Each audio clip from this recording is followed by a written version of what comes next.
అమ్మవారి మహిమను మట్టి గలపాలనే ఉద్దేశంతో బీజాక్షరాలు, నాలుకపై బీజాక్షరాలు ఎన్నడి కూడా ఈ భారతదేశంలో ఇన్న ప్రసక్తి లేదు. కేవలం బాసరలో ఈ గత 2-3 సంవత్సరాల నుంచి వినడం జరుగుతున్నది. ఇట్టి వేద భారతి పీఠం నెలకొల్పి అక్కడ కొందరు విద్యార్థినిలు మరియు విద్యార్థులను చేర్చుకోవడం జరిగింది. వాళ్ళ పూర్తి బాధ్యత, ఒక విద్యా సంస్థ నెలకొల్పించో వాళ్ళ పూర్తి బాధ్యత మేనేజ్మెంట్ పై ఉంటుంది. కానీ ఒక స్కూల్లో చిన్న పిల్లగాడికి కొడితేనే మనం తల్లిదండ్రులం పోయి అడుగుతాం.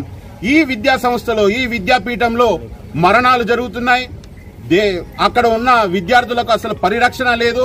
అది ఏదో నడుస్తుందా అంటే వాళ్ళతోని వెట్టి చాకిరి చేసి డబ్బుల సంపాదన కోసమే ఇక్కడ ఆ పీఠాన్ని నిర్వహిస్తున్నారు.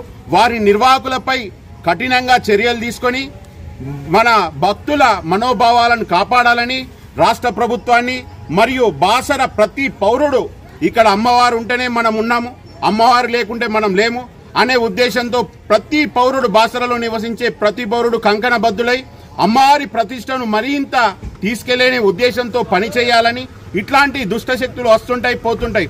మేము అందరు స్వామీజీలను రమ్మంటాం. కాకపోతే స్వామీజీలు అమ్మవారికి విరుద్ధంగా చేయొద్దు, మీరు చేయండి, అన్నదానాలు చేయండి, ఇంకా అమ్మవారి ప్రతిష్టను పెంచే విధంగా మీరు ప్రోత్సాహం చేయండి. కానీ ఇలాంటి మీరు డబ్బు సంపాదన కోసం ఇక్కడికి రావద్దు. వచ్చినచో కూడా మీరు కబద్దారని చెప్తున్నాం బాసర నుంచి.